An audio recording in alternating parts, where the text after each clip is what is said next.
Oi, criançada! Maurício! Nossa, que surpresa agradável! É mesmo? Mas o que você está fazendo aqui? Ô, Magali, mas que pergunta mais mal educada. O Maurício está aqui por quê? Por que você está aqui, hein? Sabe o que é o Cascão? Eu gravei umas historinhas das lendas brasileiras e eu quero mostrar pra vocês. Historinhas! Oba! E vem cá, Maurício. Essas historinhas de lendas brasileiras são legais? São legais. Não, são legais, Cebolinha, são legais. São histórias criadas pelo povo e eu vou aproveitar entre uma história e outra. Eu vou explicando pra vocês como é que elas foram criadas, como elas se espalharam e por que elas viraram lendas. Maravilha! Puxa, pelo jeito essa sua visita aqui vai ser muito divertida. E qual vai ser a primeira história? Que tal a lenda do Boitatá? Boitatá? Tá. Então tá. Há muitos anos, numa grande floresta, diversas espécies de animais viviam muito felizes. Mas, devido a mudanças climáticas, o céu de repente escureceu. O sol sumiu e, sem saberem quando era noite, quando era dia, as estrelas e a lua também não apareciam mais. Em seguida, começou a chover sem parar. Não demorou para as casas, os campos serem inundados. E naquela escuridão ninguém enxergava nada, e só dava para ouvir a barulheira dos animais e das pessoas tentando encontrar um lugar alto e seguro para se proteger. Vamos subir naquele morro! Não para de chover! A gente tem que fugir dessa chuva! Vamos Enquanto a tempestade terrível ameaçava todas as espécies da floresta, Boitatá, uma cobra para lá desperta, encontrou seu refúgio num buraco que ficava no alto de uma montanha. Acomodou-se e, como não tinha outra alternativa, durante o longo período que durou o dilúvio, permaneceu por lá dormindo. Vários dias depois, quando despertou, Boitatá percebeu que a água já estava baixando e que o sol estava nascendo e que aos poucos o céu começava a clarear novamente. Para sua surpresa, por ter ficado tanto tempo no escuro, não conseguia enxergar muito bem na claridade. Então arregalou bem os olhos e permaneceu assim até o sol se pôr durante todos os dias seguintes. A cada dia que passava, os olhos do Boitatá absorviam mais e mais a luz do sol. Como sua pele era muito fina, a grande quantidade de luz deixou o corpo da grande serpente cada vez mais luminoso. Assim, ao arrastar-se pelos campos, parecia um facho de fogo correndo de um lado para o outro da mata. E percebeu que tudo estava devastado, feio e sujo. Como era preciso revitalizar a floresta, Boitatá e todos os outros animais trataram de unir suas forças. Pássaros, onças, macacos começaram a trabalhar juntos, plantando diversas espécies de árvores e plantas para recuperarem a mata. Após alguns anos, depois de muito trabalho, finalmente veio a recompensa. Lindas flores, grandes árvores já podiam ser novamente admiradas pelos animais da floresta. Com a natureza recuperada, Boitatá já pensava em descansar quando foi surpreendido com a chegada de uma onça. Ela veio avisá-lo sobre desmatadores irresponsáveis que estavam cortando, queimando e roubando muitas árvores e plantas. O Boitatá ficou louco de raiva. Correu para o local do desmatamento e viu algumas pessoas agredindo o meio ambiente. Revoltado, começou a pensar em como aquela ação inconsequente poderia provocar a extinção de diversas espécies de animais e plantas. Sem contar os gases que deixavam o ar com um cheiro horrível. Enquanto imaginava a consequência daquele ato para o mundo, Boitatá foi ficando cada vez mais nervoso. E a chama de luz que havia dentro do seu corpo foi aumentando, até transformá-lo em uma grande serpente de fogo encantada. Boitatá então saiu correndo atrás dos criminosos, prometendo colocar fogo em quem devastasse as matas daquele dia em diante. Assustados, os homens que cortavam as árvores saíram em disparada, nem olharam para trás. E a partir desse dia, Boitatá ficou conhecido como o guardião da floresta e protetor da fauna e da flora. E até hoje ajuda a evitar a derrubada de árvores, vigiando as matas brasileiras durante o dia e iluminando-as durante a noite.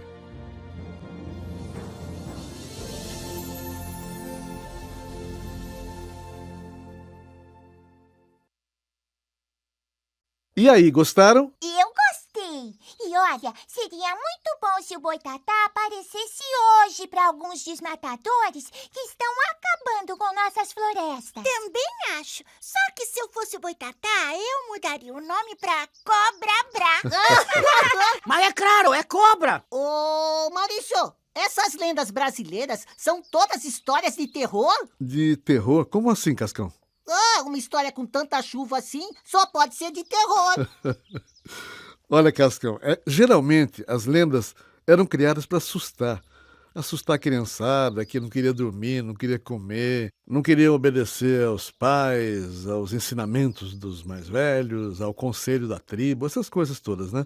Puxa, isso é muito importante. Que bom, que legal. E tem mais histórias pra gente ouvir? Claro que tem. E qual que vai ser agora? Podia ser a lenda do boto cor-de-rosa, ou do boto rosa, se você quiser. Boto Rosa? Será que é meu parente? Não atrapalha, Rosinha, vamos escutar. Ah, Rosa Rosinha. Ora. E tem mais histórias pra gente ouvir? Claro que tem. E qual que vai ser agora? Podia ser a lenda do boto cor-de-rosa, ou do boto rosa, se você quiser. Boto Rosa? Será que é meu parente? Não atrapalha, Rosinha, vamos escutar. Ah, Rosa Rosinha. Ora. Certa vez, um grupo de turistas passeava pelo Amazonas quando surgiu um elegante e bonito rapaz que se aproximou e disse para um integrante do grupo: Você não deveria andar por aqui vestido assim. Como é que é?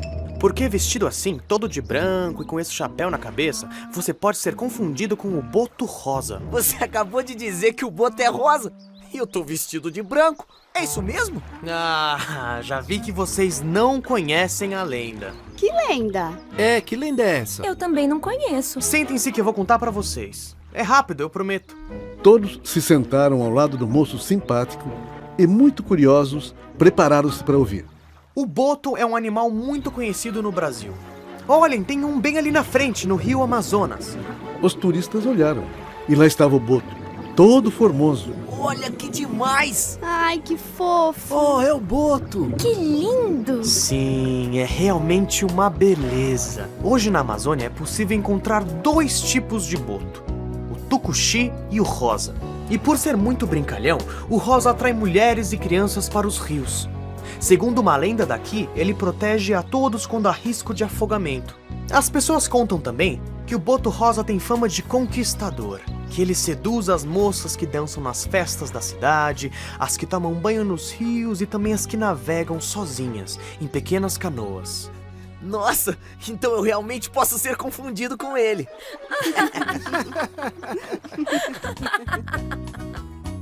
Segundo as histórias, nas noites de festas juninas, o boto rosa se transforma em um homem muito bonito e encantador.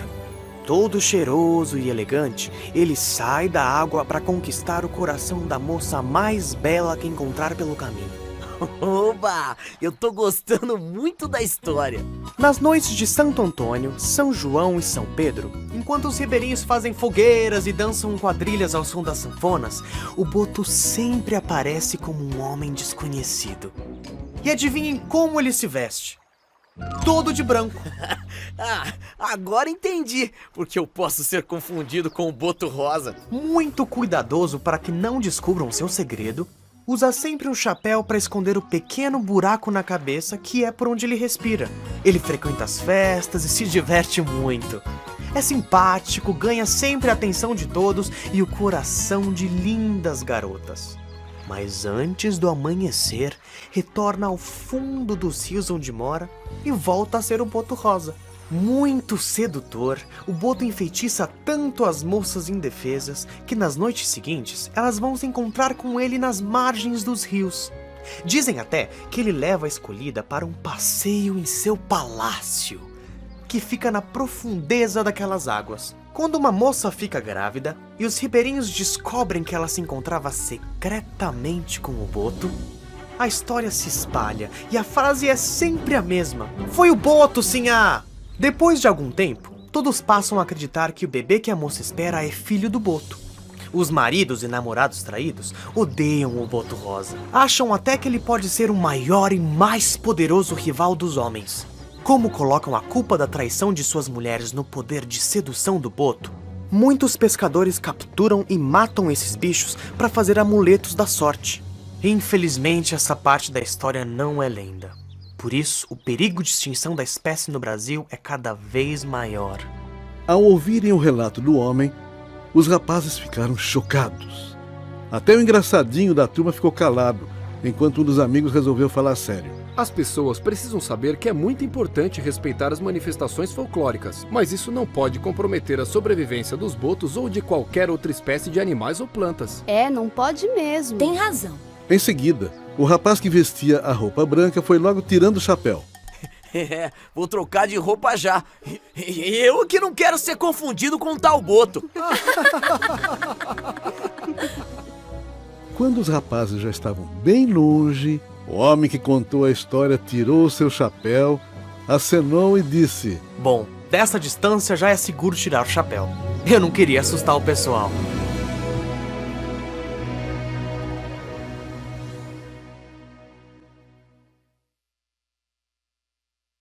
Assanhadinho esse boto rosa, hein? É, e charmoso, elegante, perfumado, fino, educado. Tá olhando pra nós por quê, hein? Não deu pra entender, não, é? Olha, Maurício, você sabia que você conta a história direitinho? Parece até a vó Dita, só. É mesmo. E falando em vodita, como ela sabe contar a história, né? Onde será que ela aprendeu tantas histórias assim, hein? Vai ver que ela teve outra vodita, e a vodita da outra vodita teve outra vodita, e uma ficou contando para outra, para outra, para outra, e é assim que as lendas se espalham, elas se espalham pelo mundo, e todo mundo fica sabendo. Ah, então quando o Cascão vai lá na lua de cima e conta pra turma de lá que a Mônica é baixinha, dentuça, ele tá ajudando a espalhar a lenda? O quê? Ai, muito amigo, hein? Ó, com um amigo igual você é bom ficar não com um, mas com os dois pés pra trás. Calma, calma, Cascão. Já que você falou em pé, vamos ouvir a história do Curupira agora.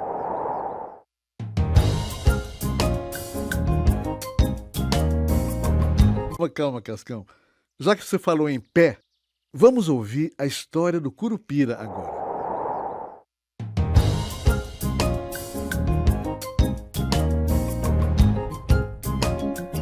Muito forte e engraçado, o Curupira tem a altura de um menino de 7 anos e os cabelos bem vermelhos. Seus dentes são verdes e seus pés são virados para trás.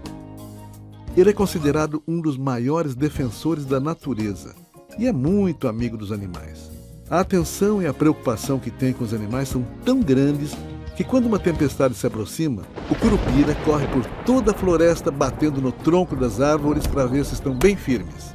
Se ele encontra alguma que pode cair durante o temporal, avisa aos habitantes do local para não chegarem perto dela. Nos dias de sol, o Curupira passa o tempo todo comendo frutos, observando a natureza, mas se percebe que algo está errado, corre para ver o que está acontecendo.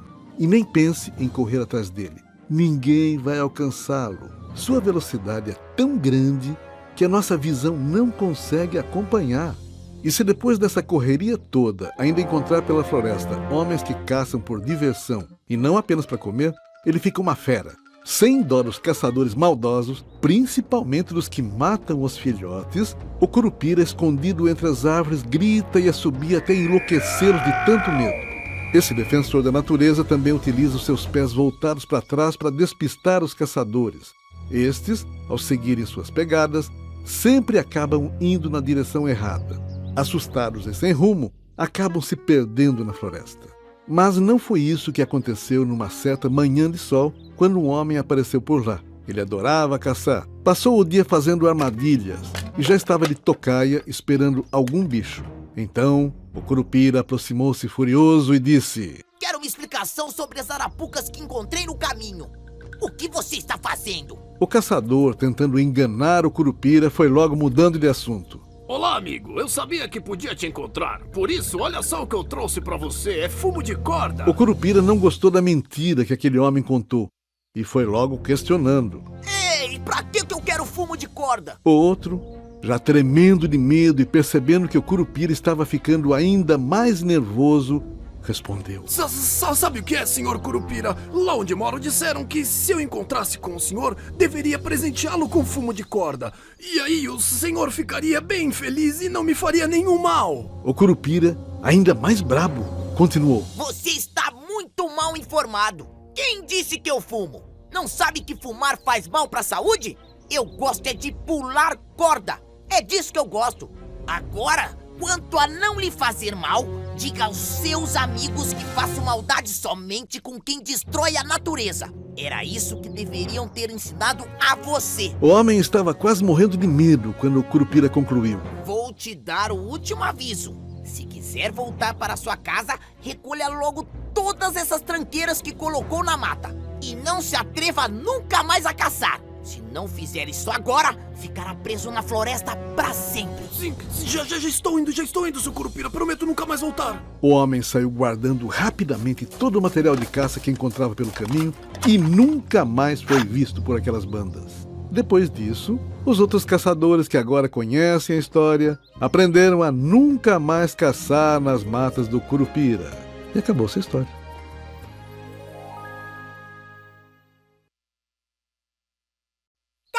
Gostei desse Curupira. Irado o cabelo dele, cara. Mó vermelhão. Ele é baixinho, peludinho, tem dentes verdes, mas é muita gente boa. Isso prova que beleza não põe à mesa. Ô Maurício, e essas lendas eram todas feitas num lugar só? Não, Chico. Cada região, cada comunidade, cada tribo tinha sua história, suas historinhas, suas lendas. Daí, um índio, um habitante de uma região, um viajante, levava uma história de um lugar para outro e essas lendas então se espalhavam, né? Que legal, Maurício. Mas agora vamos ouvir uma história de um personagem que eu sei que vocês todos conhecem muito bem. E qual é esse personagem? O lobisomem! Que legal, Maurício. Mas agora vamos ouvir uma história de um personagem que eu sei que vocês todos conhecem muito bem. E qual é esse personagem? O lobisomem!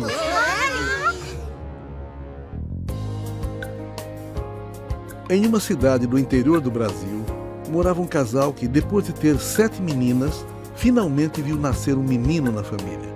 Foi uma alegria só. Mas o garoto era pálido.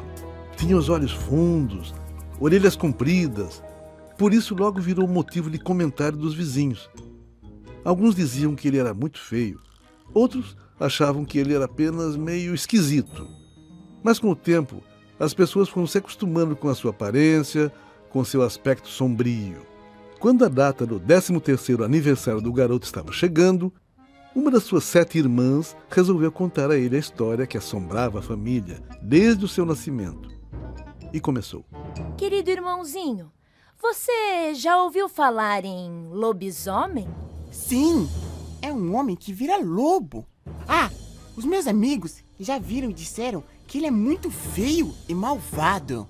E sabe por que alguns homens se transformam em lobisomem? Dizem que quando uma família tem um 8º filho homem, depois de 7 filhas mulheres, o menino se transforma em lobisomem assim que completar 13 anos. O quê? Peraí, será que eu... Isso mesmo, maninho. A nossa família já tá até preparada.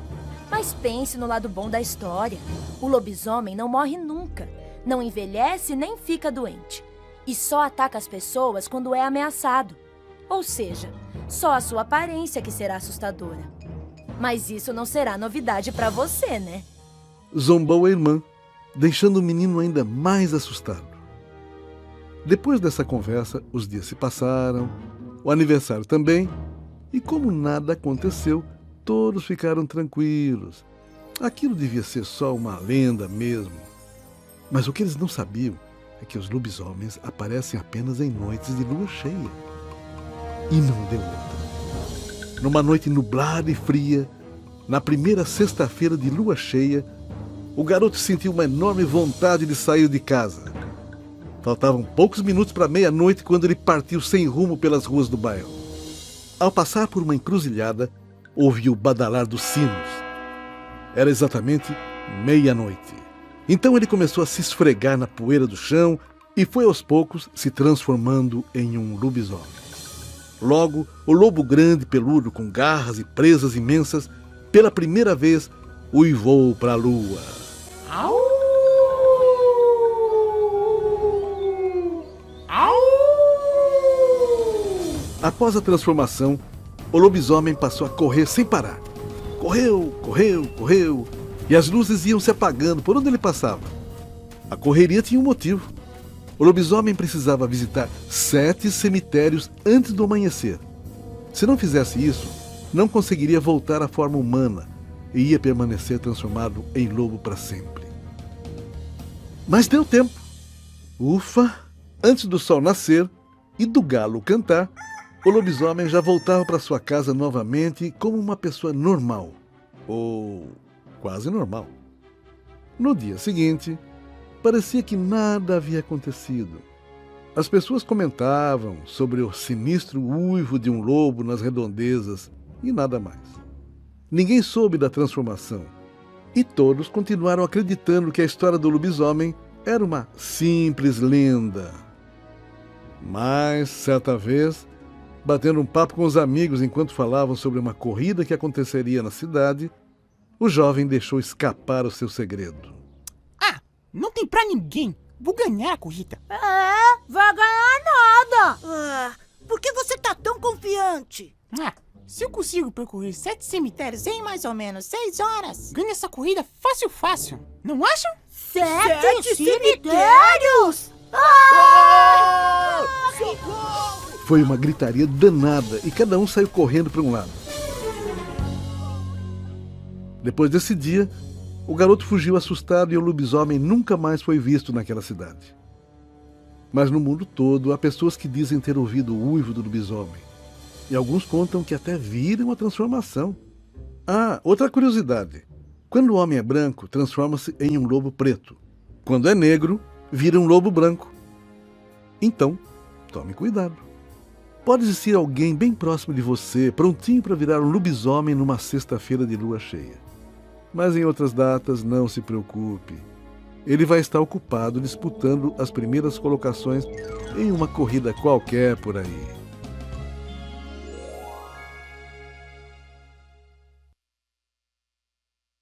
Eu conheço um garotinho que corre bastante quando tá fugindo das minhas coelhadas. Au! Ai! Ô, Cebolinha, não me assusta! Boa, parceiro. É só falar de lobisomem que todo mundo fica assustado. Isso porque ele é famoso, aparece nos filmes, mas esses outros personagens das lendas dariam também uns bons filmes de medo. Olha, eu seria o Boto Rosa, viu? Afinal, chapéu eu já tenho.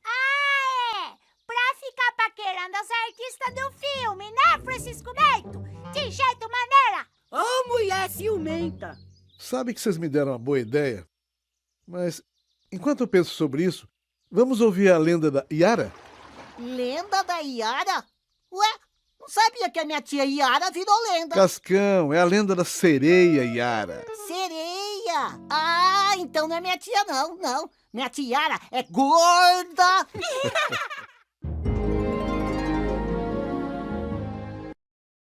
Que vocês me deram uma boa ideia? Mas, enquanto eu penso sobre isso, vamos ouvir a lenda da Yara? Lenda da Yara? Ué, não sabia que a minha tia Yara virou lenda. Cascão, é a lenda da sereia Yara. Sereia! Então não é minha tia não. Minha tia Yara é gorda! Protetora dos rios e da pesca, e conhecida como a Mãe das Águas, a sereia Yara é também muito temida pelos homens. Principalmente aqueles que pescam e navegam nos rios do norte do país e pelos que caçam em regiões próximas. Contam que Yara, uma bela índia, viveu durante muitos anos em uma tribo daquela região. O trabalho era dividido. Os homens saíam para caçar e pescar e as mulheres cuidavam da aldeia, dos filhos, do plantio e da colheita. Certo dia, a pedido do pajé, Yara foi colher uma nova plantação de milho que até então não conhecia. A índia mais velha da tribo explicou o caminho para Yara, que saiu cantando pela trilha que levava até o local da colheita. E a indiazinha seguiu observando o canto dos pássaros, o colorido das aves que voavam perto de um lindo igarapé. Entusiasmada e com muito calor, ela resolveu se banhar naquelas águas claras, tranquilas e cristalinas. Yara ficou por muito tempo dentro do rio. Brincava com os peixes, cantava com os pássaros e horas mais tarde, esquecendo-se completamente do trabalho, ela se deitou para descansar um pouco e adormeceu profundamente. Quando despertou, já era noite e percebeu que não ia conseguir voltar para casa. Ai, eu estou perdida. Eu não sei como voltar à aldeia e não adianta gritar. Eu acho que eu tô longe demais para ser ouvida. É melhor eu ficar aqui mesmo e esperar o sol nascer. No dia seguinte, estava cantando, sentada sobre as areias claras do igarapé, sacudindo seus lindos cabelos, quando 2 onças famintas apareceram e partiram para o ataque. Yara correu rapidamente em direção ao rio. Os peixes, com quem Yara havia passado o dia todo brincando, a avisaram do perigo e disseram para ela entrar rápido na água. Foi então que Yara, para fugir das 2 onças, mergulhou nas águas e nunca mais voltou para sua tribo.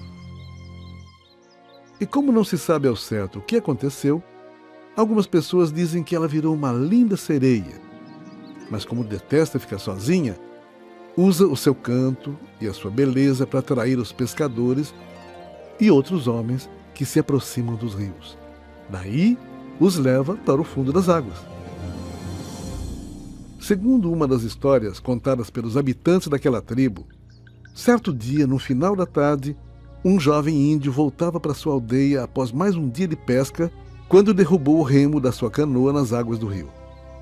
Corajoso, o jovem mergulhou naquelas águas, pegou o remo e, quando já estava subindo na canoa, Yara apareceu e começou a cantar. Hipnotizado pelo canto da linda sereia, o índio não conseguia se afastar.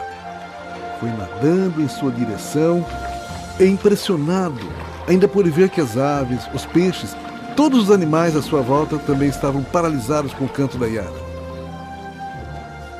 Por um momento, o jovem ainda tentou resistir. Agarrou-se a um tronco de árvore que estava na margem, mas não adiantou. Ele logo foi parar nos braços da linda sereia e afundou com ela, desaparecendo para sempre nas águas do rio. Um velho cacique que passava pelo local viu tudo, mas não conseguiu ajudar. Dizem que ele é o contador da história e que até inventou um ritual para livrar-se do feitiço da Yara.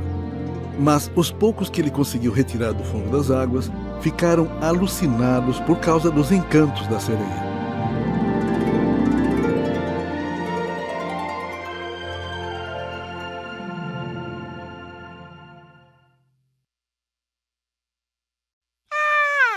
Então é por isso que dizem da tal magia do canto da sereia? Olha, eu já ouvi essa história, mas com outra versão. Tem mesmo. Tem história de sereia em todo o mundo, cada uma diferente da outra. Desde os tempos antigos, inclusive. Na Grécia Antiga tinha Homero, que contou uma história lá do Ulisses, e já tinha uma sereia no meio da história. Então qualquer um pode pegar a história, fazer um remix e contar do seu jeito? Remix, Cebolinha, remix. Digamos que sim. Mas agora eu gostaria de agradecer ao Chico Bento e à Rosinha pela participação que tiveram na próxima história que vamos ouvir. O Chico Bento fez o padre e a Rosinha fez a moça. O quê? Ai, que vergonha! Que história é essa, Chico? É a lenda da mula sem cabeça. Credo! Mas agora eu gostaria de agradecer ao Chico Bento e à Rosinha pela participação que tiveram na próxima história que vamos ouvir. O Chico Bento fez o padre e a Rosinha fez a moça. O quê?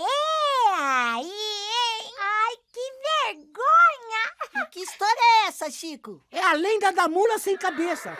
Credo! Em outros tempos, alguns padres resolviam não se casar para se dedicarem totalmente à oração e à igreja. Foi somente no século XII que a Igreja Católica proibiu oficialmente o matrimônio para os seus sacerdotes. Por isso, até hoje, quando algum deles quer se casar, é preciso abandonar a batina. Foi assim, depois de muito pensar sobre o assunto, que um padre muito querido pelas beatas de uma pequena cidade do interior decidiu abandonar a igreja e seguir atrás do seu amor, uma linda e modesta lavradora. O padre seguiu viagem até um pequeno povoado onde a moça morava. Ao encontrar sua amada, que estava na companhia dos pais, ficou surpreso pela terrível reação da mãe da moça. Fia, esse é o rapaz que você se apaixonou? Ai, sim, mamãe. Ai, isso é terrível. Terrível. Ara, por que, senhora? A mãe da jovem continuou. Vocês não conhecem a história da mula sem cabeça? Não. Segundo uma lenda, a moça que namorar e casar com o padre será transformada em uma mula sem cabeça numa noite de quinta para sexta-feira. E o que é uma mula sem cabeça? O próprio nome diz, é uma mula. Mas não é uma mulazinha qualquer, não. Ela é marrom ou preta e tá sempre com alguns apetrechos, como ferraduras de aço ou de prata. E mais, a cabeça dela fica envolvida por uma tocha de fogo. Isso não existe, mulher. Todos riram muito e, não acreditando em absolutamente nada do que tinham ouvido, seguiram em direção à humilde casa da família. A mãe, muito sem graça, continuou pensativa. Nos dias seguintes, ela procurou saber tudo sobre a mula sem cabeça, pesquisando, conversando com as pessoas sobre o assunto, e assim seguia a vida da família. Até que, numa linda tarde de quinta-feira, o jovem casal oficializou a união. Os dois festejaram o casamento com uma festa simples, bem ao estilo do campo, apenas com parentes e vizinhos. Naquela mesma madrugada, de quinta para sexta, a jovem e bela camponesa, de repente, se transformou numa monstruosa mula sem cabeça e saiu galopando e assombrando a todos que cruzavam seu caminho. Relinchando muito alto, percorreu 7 povoados numa carreira desabalada, atraída pelo brilho das unhas e dos dentes das pessoas.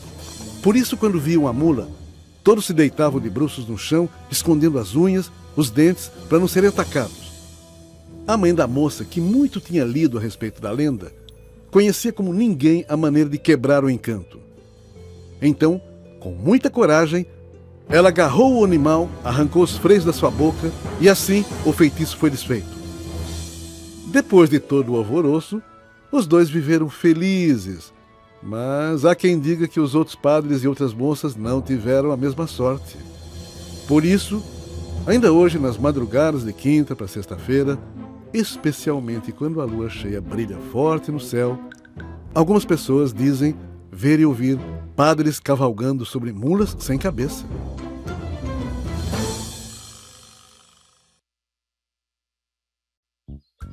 Parabéns, Rosinha! Gostei da moça que você fez.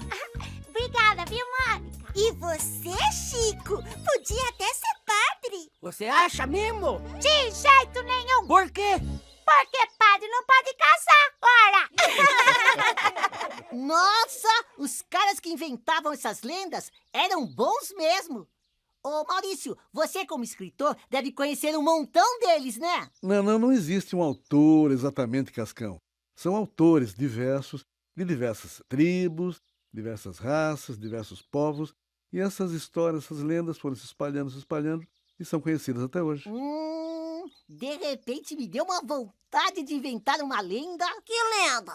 A lenda do galoto fedido? E todos sabiam que ele estava chegando pelo mau cheiro que ele tinha. E todos ficavam assustados e queriam... Olha, gente, vamos pular essa parte e vamos para outra história? Ok, Cascão. Já que você falou em pular, vou contar a lenda do Saci, que teve a participação do Chico Bento. Tá em todas, hein, Chico? Já que você falou em pular, vou contar a lenda do Saci, que teve a participação do Chico Bento. Tá em todas, hein, Chico? Era uma vez um Saci. Um só? Não, vários. negrinhos, baixinhos e carecas, com dentes muito brancos e um gorro vermelho na cabeça. Ninguém sabe dizer quantos sacis existem, mas o povo conta que todos eles nasceram pulando em uma perna só em uma daquelas noites, com trovões, tempestades, no meio da mata, após 7 anos de gestação dentro de gomos de bambu. O último a nascer pulou no lombo de um cavalo, agarrou a crina e saiu pelo pasto a toda velocidade. Enquanto o pobre cavalo só se preocupava em cavalgar, o danado do saci aprontava a primeira das suas travessuras. Ele fez vários nós na crina do animal. E isso foi só o começo. Com o passar do tempo, o saci começou a aparecer na estrada para assustar os viajantes. De repente, do nada, ele assobiava e deixava quem estava passando por lá morrendo de medo. Quando o saci entrava nas fazendas, era um terror. Ele derrubava o leite tirado das vacas, quebrava os ovos do galinheiro, abria porteiras, escondia coisas e, o pior de tudo, atirava brasas nas pessoas que saíam pulando. O Pestinha não parava de dar risadas. Certo dia, o saci saiu girando em torno de si mesmo. Parecia um peão e provocava redemoinho de vento. Algumas pessoas que estavam por perto comentaram ao ver a ventania. Mas que será aquilo? Ora, será que é um ciclone? Que nada, é um saci, é um saci. Até hoje não se sabe como os sacis podem fazer tanta bagunça. Mas o povo comenta que eles continuam aprontando suas travessuras em todos os lugares por onde passam. Tem até a história de um garoto que vivia no interior e fazia sempre a ordenha das vacas. Quando acabava o serviço, batia uma ventania muito forte que virava todos os baldes. Irritado e cansado de perder todo o leite, o garoto comentou com seu avô.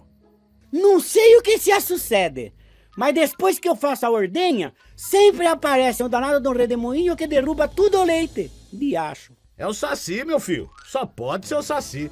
Então, o avô explicou para o netinho tudo o que sabia sobre os sacis, desde o nascimento deles até a parte mais importante, o jeito de capturá-los. Olha, para prender o saci é preciso jogar dentro do redemoinho um rosário de mato bento ou uma peneira. E quem consegue pegar a carapuça do danado é recompensado com a realização de um desejo. O garoto ficou todo animado com a possibilidade de realizar um dos seus desejos. Por isso, tratou de pedir que o avô o ajudasse a capturar um saci. Olha, vamos combinar o seguinte. Quando estiver na hora da ordenha, eu tiro o leite e você fica escondidinho segurando a peneira. Quando aparecer o redemoinho, atire a peneira bem rápido. O saci vai ficar preso e é nessa hora que você vai pegar a carapuça dele. Na manhã seguinte, enquanto seu avô tirava o leite da vaca, o garoto ficou escondidinho, até que o saci apareceu dentro do seu redemoinho de vento e... Vupt! Peguei, vô! Peguei o saci! Olha a carapuça do danado aqui nas minhas mãos, ó. Devolve a minha carapuça! Eu devolvo a sua carapuça, mas só se você prometer nunca mais derrubar o nosso leite. Você promete? Eu prometo! E também nunca mais vai estragar os alimentos, concorda? Concordo. Mas não conte pra ninguém, porque os sacis são malvados e bagunceiros, e eu não posso ser um bom menino. O saci recebeu a carapuça de volta, entrou no seu redemoinho de vento e sumiu.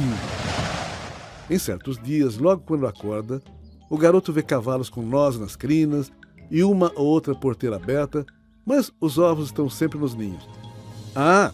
Ele nunca mais perdeu o leite da ordenha também. E pelo jeito, ao menos um saci deixou de ser tão malvado e bagunceiro, né? Danadinho esse saci, não? Marvado mesmo, isso é que ele é. Viu, Mônica? Viu? Quem dá nó nas orelhas do seu coelhinho não sou eu, não. E nem o Cebolinha. É o saci. Boa, Cascão. Qual é? Vê lá se tem gente que acredita nessas histórias. Eu acredito sim na história do saci. Não é só você, Rosinha. Tem muita gente que acredita nas lendas. E até que é bom. Lenda sempre traz uma mensagem moral, um ensinamento, alguma coisa que aconteceu e tem que ser passada para a criançada, principalmente. Depois, é a hora de você desligar a fantasia da realidade, mas a moral da história sempre vai prevalecer, vai ficar. Mas agora, vamos para a próxima lenda, que é a história do Negrinho do Pastoreio. Negrinho do quê? Do pastoreio. Pastoreio é uma expressão usada no sul do país, quer dizer alguém que cuida dos cavalos no campo, nos pampas. Opa, que legal! Então vamos ouvir. Mas agora, vamos para a próxima lenda, que é a história do Negrinho do Pastoreio. Negrinho do quê? Do pastoreio. Pastoreio é uma expressão usada no sul do país, quer dizer alguém que cuida dos cavalos no campo, nos pampas. Opa, que legal! Então vamos ouvir. Há muitos anos, no tempo da escravidão, trabalhava em uma grande fazenda no Rio Grande do Sul um negrinho miúdo e fraquinho, mas muito habilidoso. Seu patrão era um homem malvado e ele obrigava o garoto a fazer todo tipo de trabalho. Certa vez, no inverno, num frio de rachar, ele mandou o garoto pastorear seus 30 cavalos, mas avisou: ele devia ter muita atenção com o cavalo baio, que era o mais valioso da fazenda. O negrinho passou o dia todo bem longe da estância, pastoreando os animais, e no caminho de volta, no final da tarde, com muito frio e fome, resolveu parar um pouquinho para descansar e acabou dormindo. Quando acordou, ficou assustado. Raios riscavam o céu, anunciando uma grande tempestade, e os cavalos tinham fugido. Com dificuldade, debaixo de muita chuva, conseguiu reuni-los e, para ter certeza que estavam todos ali, começou a contar. 1, 2, 3, 4, 5, 6,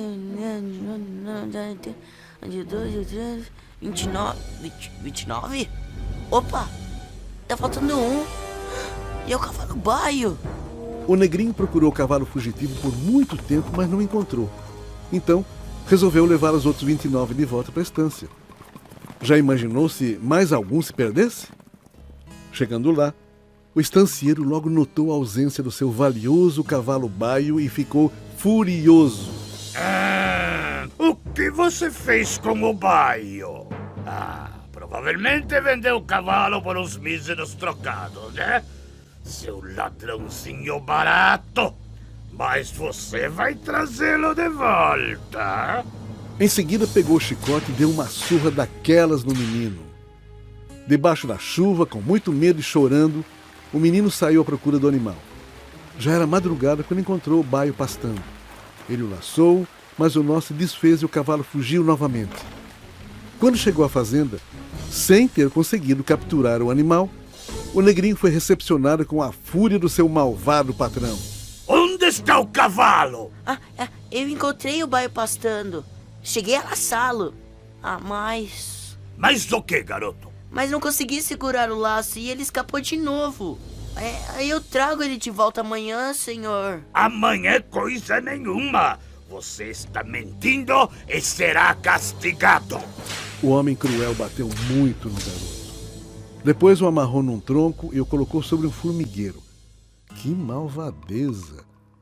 O negrinho chorou muito e, depois de sofrer a noite inteira, deu um suspiro e morreu. No dia seguinte, o fazendeiro acordou e foi olhar o negrinho. O menino estava lá, em pé, sem nenhum arranhão ou cicatriz por causa das chicotadas e nem marcas de picadas de formiga. Ao seu lado, a imagem de uma santa. E mais adiante, o baio e os outros 29 cavalos. Então, o estancieiro se jogou ao chão e implorou ao negrinho e à santa.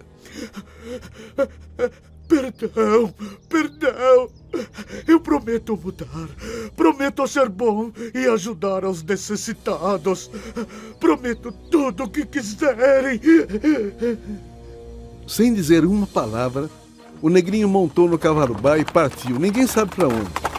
Os comentários sobre a morte do pequeno escravo logo se espalharam pela região, e as pessoas começaram a acender velas pela alma do bom negrinho. E desde então, muitos recorrem a ele quando precisam de ajuda. É comum, por exemplo, ouvir histórias de gente que fez algum pedido e foi atendido. E tem mais. Tropeiros e peões que viajam à noite relatam aos seus amigos e familiares terem visto o negrinho cavalgando, passeando pelos pampas. E na tradição gaúcha, acredita-se que o negrinho do pastoreio se tornou uma espécie de anjo bom. E as pessoas pedem sua ajuda quando precisam encontrar seus objetos perdidos.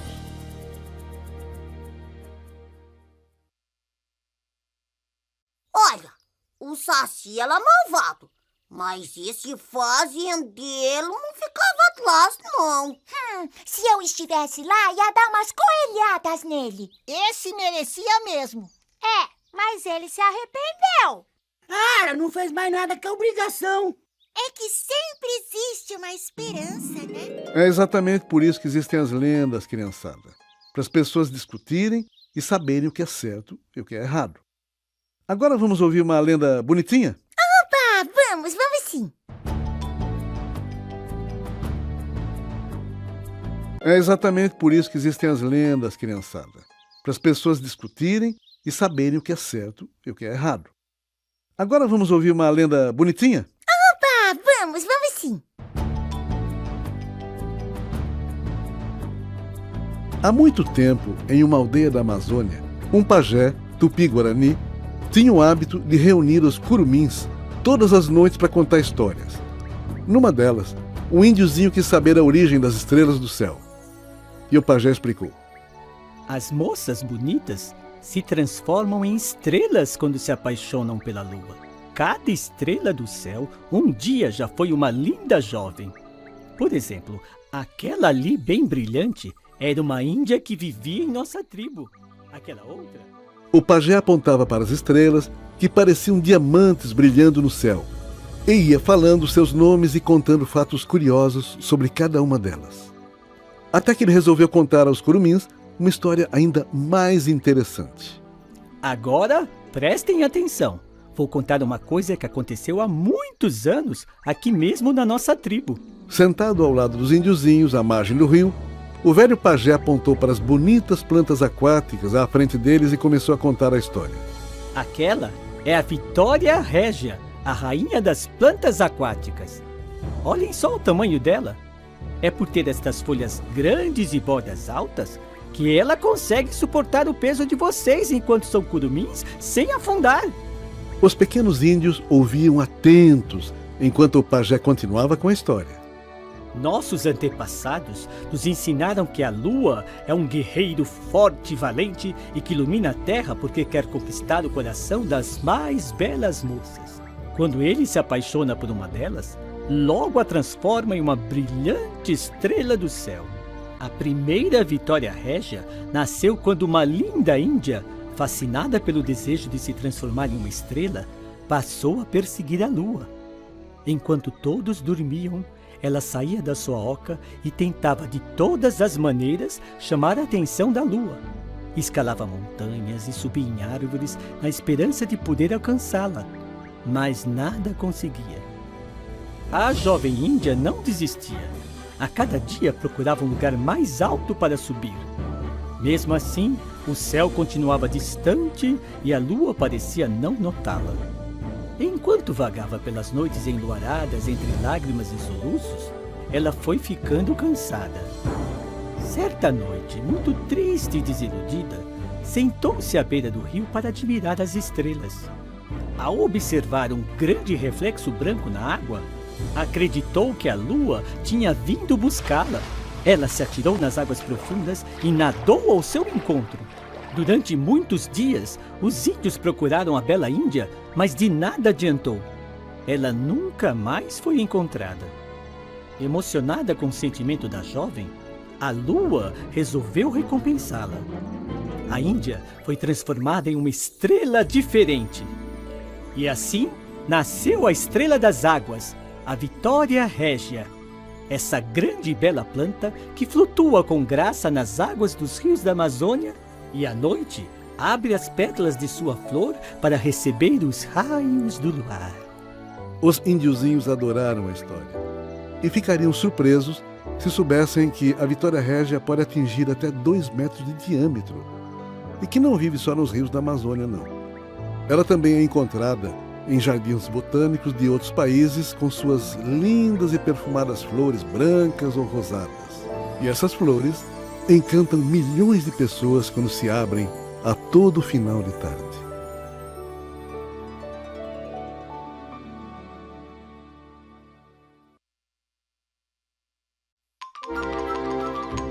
Ah, o amor é lindo.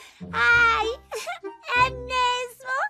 Chico, você iria me procurar lá no fundo do rio, não iria, Chiquinho? Cara, por que eu ia procurar você no fundo do rio se eu sei onde você mora? Mas a história é muito bonita mesmo. Mas é tão tristinha, né? Também achei. Coitadinha da indiazinha, cercada de água por toda a vida. Maurício, eu tô notando que as lendas geralmente são histórias com indígenas. Tem algum motivo? Tem sim, lógico. Estamos falando de lendas brasileiras. E adivinha quem morava aqui muito antes dos europeus chegarem? Os índios. Milhares de anos inventando lendas e lendas para chegarem até nós. E já que o assunto é tribo indígena, vamos ouvir mais uma lenda, a lenda do Uirapuru. Maurício, eu tô notando que as lendas geralmente são histórias com indígenas. Tem algum motivo? Tem sim, lógico. Estamos falando de lendas brasileiras. E adivinha quem morava aqui muito antes dos europeus chegarem? Os índios. Milhares de anos inventando lendas e lendas para chegarem até nós. E já que o assunto é tribo indígena, vamos ouvir mais uma lenda, a lenda do Uirapuru. Os nativos da floresta amazônica contam que no sul do Brasil existia uma tribo de índios valentes e que um dos guerreiros era apaixonado pela filha do cacique. Ele era um rapaz forte e inteligente e a moça era bonita e delicada. Os dois se conheceram numa festa da tribo e logo se apaixonaram.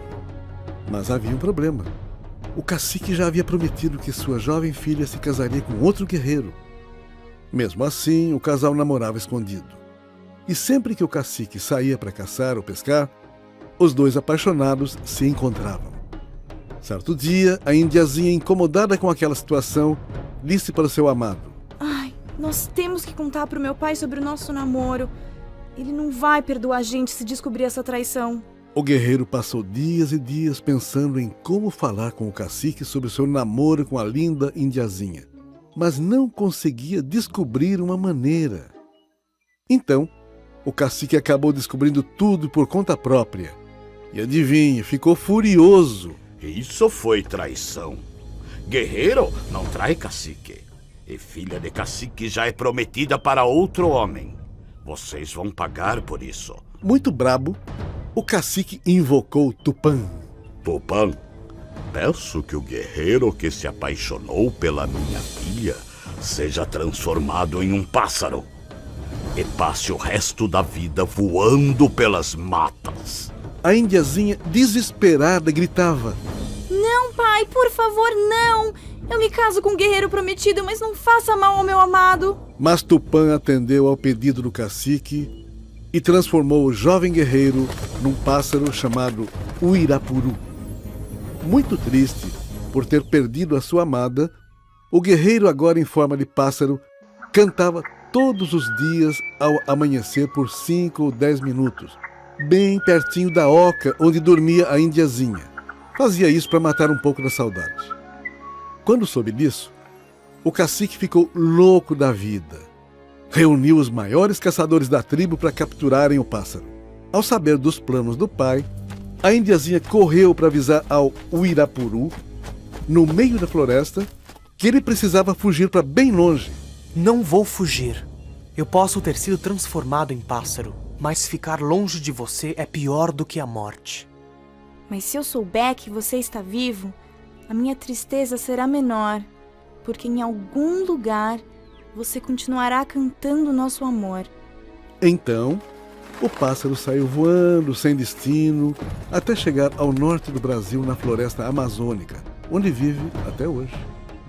Esta é a história do Uirapuru, um pássaro raro, de cor avermelhada, que não se mostra tão facilmente, mas quando canta, o som é tão bonito que todas as outras aves da floresta se calam.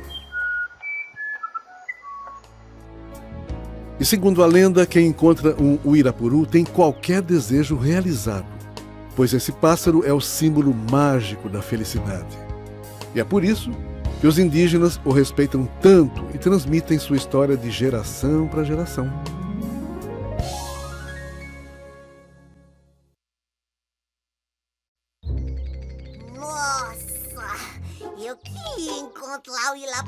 ele atendia um pedido meu. Ai, eu também. Posso saber por que vocês estão olhando tanto pro meu coelhinho? O que é, Mônica?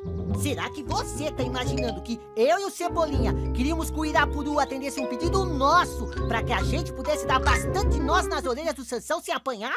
Cascão, você devia era de pedir pro Irapuru fazer um jeito de você não ser tão lerdo, viu? É, Cascão, essa sua mania de falar o que não deve já tá virando folclore.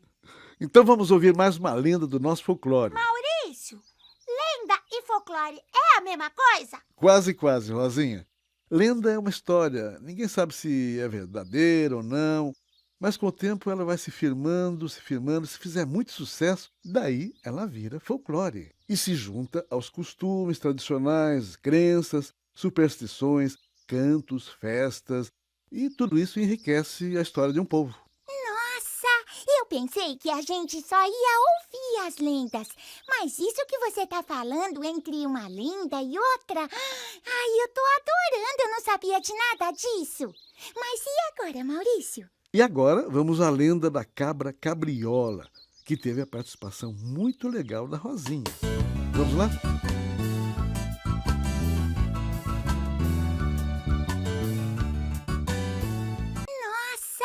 Eu pensei que a gente só ia ouvir as lendas, mas isso que você tá falando entre uma lenda e outra, ai, eu tô adorando, eu não sabia de nada disso. Mas e agora, Maurício? E agora vamos à lenda da cabra cabriola, que teve a participação muito legal da Rosinha. Vamos lá?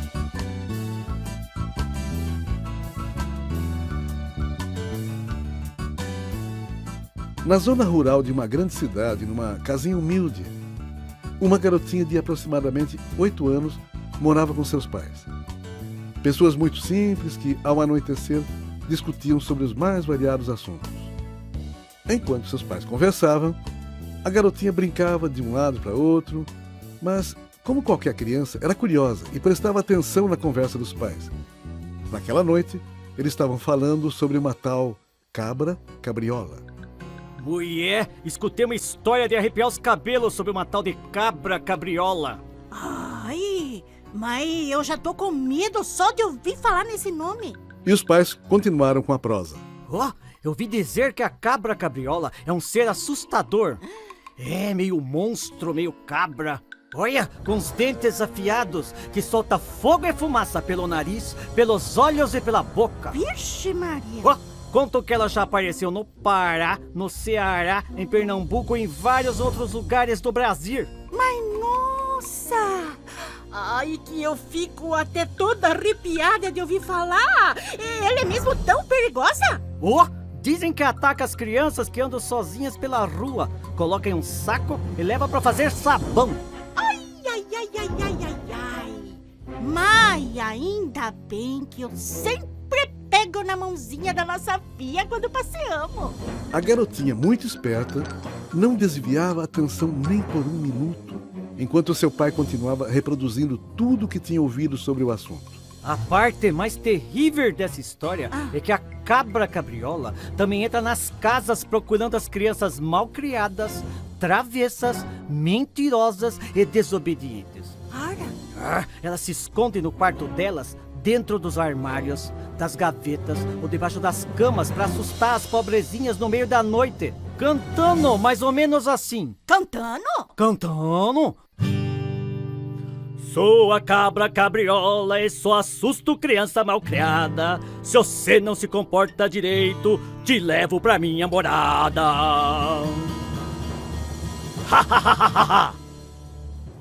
Ara! E como quem lembra de uma informação muito importante, de repente, o pai da menina disse à sua esposa: agora você vai saber quem é a tal de cabra cabriola. Mas quem é? Aposto que você já ouviu falar em bicho-papão.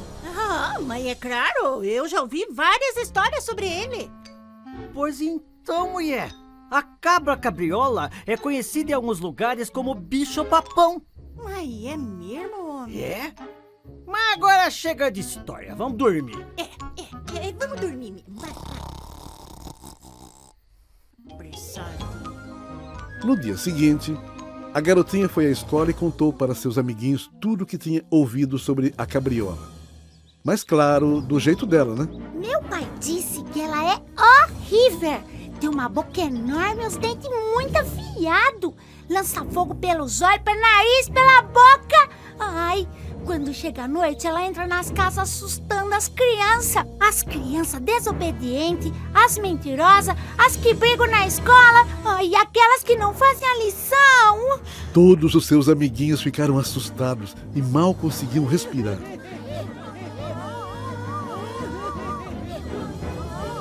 E a menina não parava. Meu pai também disse que quando ouve alguma criança chorando à noite, é porque a cabriola deve ter aparecido na casa do malcriado. Mas não se preocupem, em caso de criança obediente, estudiosa, ela não passa nem perto. A história se espalhou pelo colégio e as crianças, com muito medo, começaram a se comportar como nunca. Até suas notas melhoraram. E não foi só isso, não. A convivência com a família, com os amigos, ficou praticamente exemplar. Os pais e os professores ficaram espantados e nunca souberam o motivo para aquela mudança tão radical, mas muito positiva entre os alunos.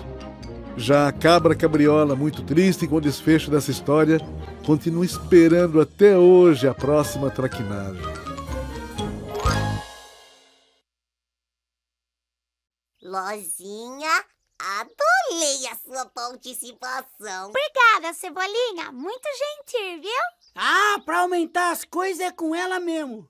Chiquinho, não fala assim de mim, vai. Nossa, mas que bicho feio essa cabra, hein? Mas pelo menos ela não tem cheiro fedido. Maurício, essas lendas são bem brasileiras, né? Nos outros países também existem lendas? Tem sim. Outros povos criam lendas também, suas histórias, e algumas até são parecidas com as nossas. Mas as nossas são melhores. E tem mais, né, Maurício? Tem sim. A lenda da cobra Honorato. Maurício, essas lendas são bem brasileiras, né? Nos outros países também existem lendas? Tem sim. Outros povos criam lendas também, suas histórias, e algumas até são parecidas com as nossas. Mas as nossas são melhores. E tem mais, né, Maurício? Tem sim. A lenda da cobra Honorato. Há muito tempo, uma linda índia tapuia costumava se banhar nas águas do rio Trombetas, um afluente da margem esquerda do rio Amazonas. Certa noite, enquanto cantarolava, todo feliz, refrescando-se no rio, ela observou lá longe algo que parecia um imenso veleiro, totalmente iluminado. As luzes desciam silenciosamente pelos igarapés e se aproximavam, mas somente quando chegou bem perto, a índia percebeu que não era um veleiro, mas sim a famosa e temida cobra grande, com seus olhos enormes brilhando como pequenos sóis. Era tarde demais para escapar e a cobra, que era um animal macho, apaixonou-se pela beleza da jovem e a envolveu. 9 meses depois desse encontro, a índia foi mãe de gêmeos. Mas não eram crianças. Eram 2 cobras d'água muito escuras que receberam os nomes de Honorato e Maria. Por serem cobras d'água, ficaram morando ali mesmo, no rio.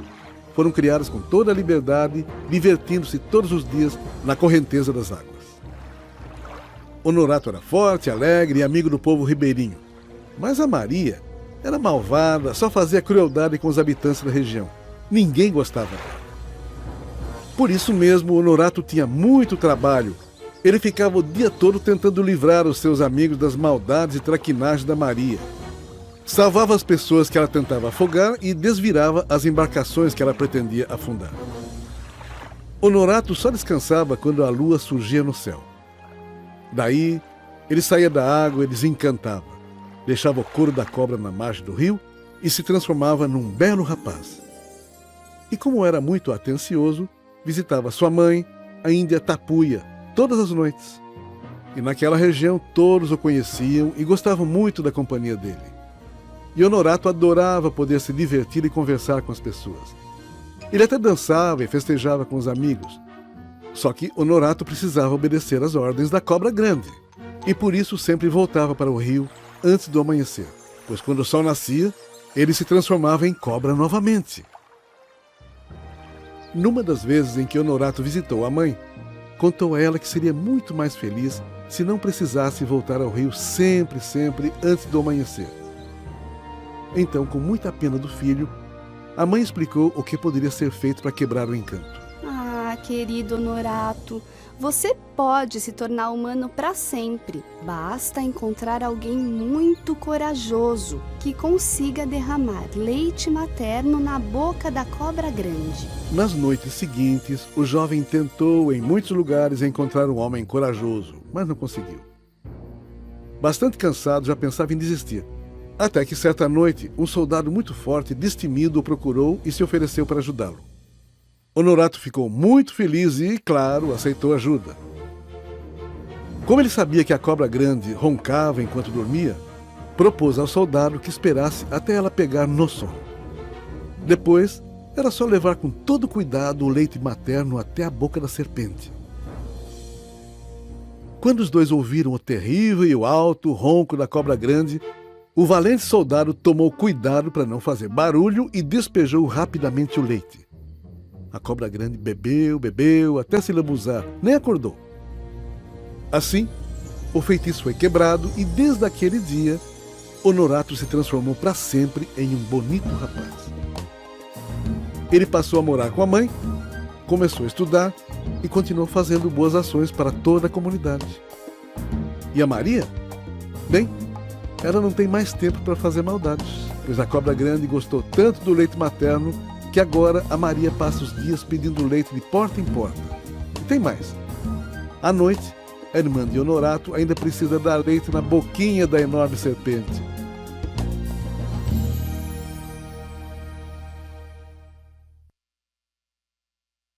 Ai, eu morro de medo de cobra! Mas quando esse tarde de cobra Honorato virava gente, nossa! Como ele festejava, dançava! Ele devia de ser muito divertido, hein? Ô, Rosinha, deixa de ser assanhada, só! Brincadeirinha, vai, Chico! Puxa, eu ficaria ouvindo essas lendas o dia todo. Eu também. Eu sei. Isso seria muito bom, muito divertido e bom para vocês também. Mas, infelizmente, as historinhas que eu tenho aqui são essas. No outro dia a gente continua, porque, olha, a gente aprende tanto com essas lendas, com essas histórias antigas, com essas histórias que passaram de avó para neto, principalmente. Vamos continuar outro dia? Claro, vai ser muito bom. Mas você tem que voltar mesmo, hein, Maurício? Vem mesmo, valeu, ai, adorei. Vai de conta que a casa é sua.